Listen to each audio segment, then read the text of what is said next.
దక్షిణాది ప్రాంతమైన మంగళగిరిలో సీఎం చంద్రబాబు తండ్రి నారా లోకేష్ భారీ మెజారిటీతో విజయం సాధించారు. ప్రజా దర్బార్తో మంగళగిరి నియోజకవర్గ ప్రజలకు జరుగుతున్న మేలంతా.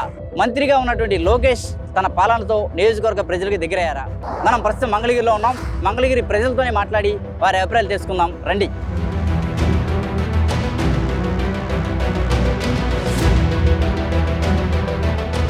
మాకు ఏం చేసేది, మాకు ఏముంది, మాకు చేసేది ఏమీ లేదు. ఒక పింఛన్కి తప్పితే మాకు ఇక్కడ ఏమి చేసింది ఏమి లేదు. ప్రజలకి ఇస్తానన్నాయి, బీదలకి ఇస్తానన్నాయి. బీదలకి ఏమైనా ఇచ్చాడా? ఇవ్వలేదా? అమ్మఒడి ఇస్తానన్నాడు, ఇచ్చాడా? లేదు. 18 ఏళ్ళు ఇస్తానన్నాడు, అది లేదు. ఏమి ఇస్తాడు? రైతులకి 20 ఏళ్ళు అన్నాడు, ఇస్తున్నాడా? వాళ్ళు ముసుకేసుకొని కూకున్నారు పంటలు లేక.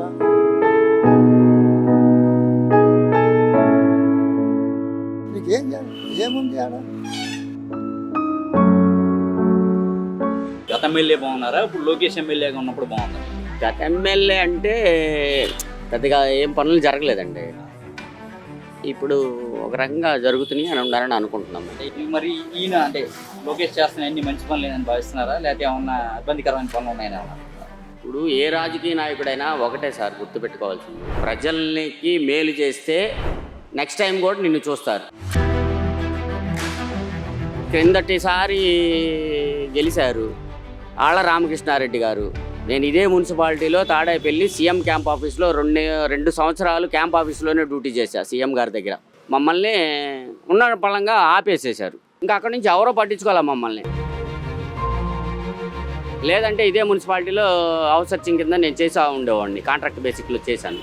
సరే మనకి చేతనైంది ఏదో చేసుకుందాం అని చెప్పేసారని డబ్బులు చూసుకొని అప్పుగా పెట్టుకొని షాప్ పెట్టుకున్నా.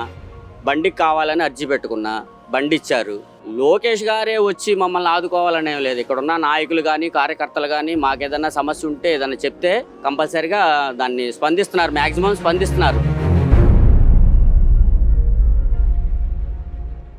ఇక లోకేష్ గారు ఎమ్మెల్యే గెలిచినాక ఎలా ఉంది ఇక్కడ? మాకు బాగానే ఉంటుందండి ఇక్కడ.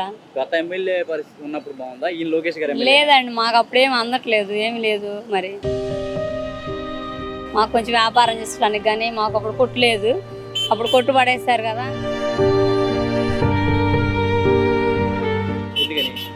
ఏమో రోడ్లు వేస్తున్నాం అని చెప్పేసి పడేశారు. 2 సంవత్సరాలు అవుతుంది పడేసి కూడా. మాకు షాపులు చాలా ఇబ్బంది పడతా ఉంటే ఇంకా మాకు బండి ద్వారా లోకేష్ గారు ఇచ్చారు. దాని ద్వారా మేము చిన్నగా వ్యాపారం పెట్టుకొని నడిపించుకున్నాము. షాప్ మీద కూడా కంప్లైంట్ పెట్టారు, మాకు వైసీపీ వాళ్ళే పెట్టారు. ఈ రోడ్డు స్థలాల్లో పట్లు కట్టిస్తున్నారు అని. కానీ మాకు అది ఎలాగలాగా కొట్టి నిలబెట్టుకున్నాము. ఇక బండి పెట్టుకొని వ్యాపారం చేసుకున్నాము. మాకు బాగానే ఉంటుంది.